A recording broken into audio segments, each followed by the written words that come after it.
নমস্কার বন্ধুরা, আজকে আমি সকালের খুব সুন্দর একটা হেলদি টেস্টি নাস্তার রেসিপি নিয়ে এসেছি, যেটা কেবলমাত্র আপনারা চাল দিয়েই বানিয়ে নিতে পারবেন। আর এগুলো খেতে কিন্তু খুবই স্বাস্থ্যকর শরীরের পক্ষে। আর তার জন্য আপনারা পুরো ভিডিওটি দেখুন আর সঙ্গে থাকুন। তো আমি এখানে চাল নিয়েছি, এখানে আমি আতপ চাল নিয়েছি আর ভাতের চাল দুটো মিক্স করে নিয়েছি। আপনারা চাইলে যে কোনো একটা চাল দিয়েও বানিয়ে নিতে পারেন। তো দুটো চাল মিক্স করে বানালে এটা খেতে কিন্তু আরও টেস্টি হয়, তার জন্য আমি দুটো চাল মিক্স করেই এই নাস্তাটি বানাবো। তো চালটা আমি 3 থেকে 4 ঘন্টা পর্যন্ত ভালো করে ভিজিয়ে রেখেছিলাম।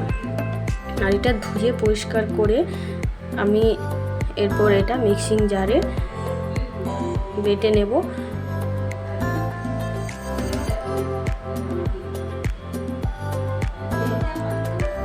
এই দেখুন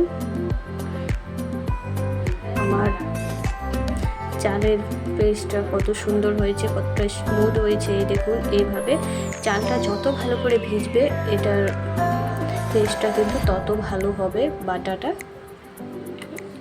তো আমি সব চালের বাটাটা আমি একটা বড় পাত্রে ঢেলে নিয়েছি।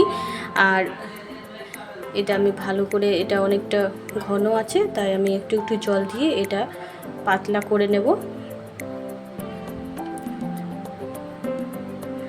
আর এখানে কোনো মশলার প্রয়োজন হয় না, শুধুমাত্র একটু লবণ আর একটু হলুদ দিয়ে এইটার ব্যাটারটা আমি বানিয়ে নেব, চালের গুঁড়ি। আর এটা কিন্তু খুবই হেলদি, এটা বাচ্চা বড় অথবা বয়স্কদের জন্য এটা খুবই স্বাস্থ্যকর নাস্তা। দেখুন এটা অনেকটা ঘন আছে, এটা আমি আবারও জল দিয়ে দিয়ে একটা পাতলা ব্যাটার বানিয়ে নেব।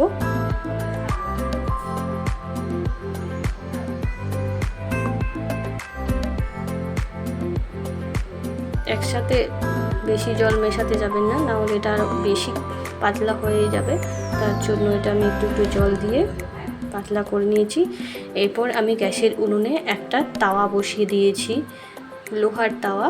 আপনারা চাইলে এখানে ননস্টিকেরও তাওয়া বসাতে পারেন। তো আমি এখানে লোহার তাওয়া নিয়েছি আর এখানে দিয়ে দিয়েছি সামান্য একটু সর্ষের তেল। এটা ভালো করে আমি তাওয়ার চারদিকটা ব্রাশ করে দিয়েছি। আর একটা দেখুন একটা ডাবুর সাহায্যে আমি এইভাবে এক ডাবু দিয়ে দিয়েছি আর চারদিকে এইভাবে গোল করে আমি ছড়িয়ে নিয়েছি।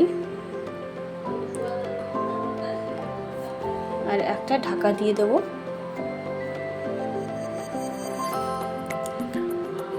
আর ঢাকাটা দেওয়ার 2-3 মিনিট পর আমি ঢাকাটা তুলে নেব। আর এই দেখুন এই নাস্তাটা তৈরি হয়ে গেছে। এটা আমি এরপর এক সাইড হয়ে গেছে, এবার আমি এটা ভালো করে উল্টে দেব।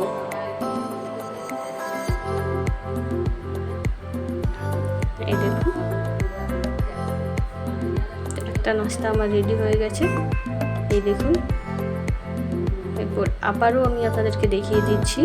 তাওয়ার মধ্যে প্রথমে দিয়ে দেবো সর্ষের তেল সামান্য একটু, আর এটা ভালো করে আমি চারদিকটা ব্রাশ করে নেব যাতে তাওয়ার গায়ে নাস্তাটা লেগে না যায়। আর এখানে এক ডাবু আমি দিয়ে দেবো চালের গুঁড়ির ব্যাটারটা, আর এভাবে চারদিকে ছড়িয়ে আমি দিয়ে দেবো একটা ঢাকা। আর 2-3 মিনিট পর আমি ঢাকাটা তুলে নেব। আর এটা আমি ভালো করে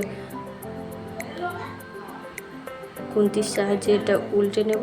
আর এই নাস্তাটাও আমার তৈরি হয়ে গেছে। এইভাবে আমি পরপর সব নাস্তাগুলো বানিয়ে নেব। এই দেখুন আমার সব নাস্তাগুলো আমি বানিয়ে নিয়েছি। এগুলো খেতে কিন্তু দারুণ স্বাদের হয়ে থাকে। এগুলো আপনারা গরম চায়ের সাথে খেতে পারেন সকালের নাস্তা হিসেবে, অথবা বাচ্চাদের টিফিনও আপনারা এটা দিতে পারেন।